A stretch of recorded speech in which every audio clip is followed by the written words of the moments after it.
Здравствуйте, дорогие подписчики! И снова я, Елена, на канале Мичурин томаты, перец, картофель, огурец. Хотела бы сегодня с вами поделиться одним своим опытом, уже потому что проверенный. Это заболел у меня 2 курицы. В общем, сидят и как будто кашляют.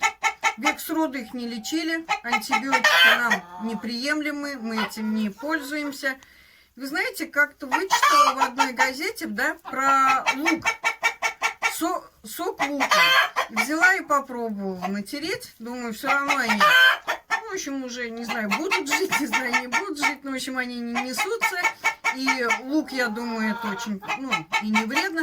Там, конечно, было написано, что нужно чистый сок. Но я побоялась чистый сок.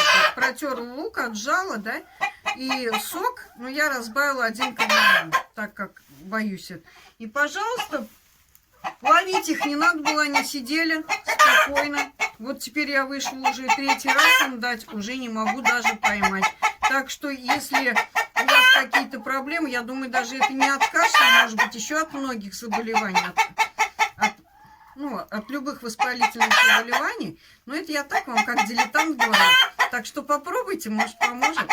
Всем пока.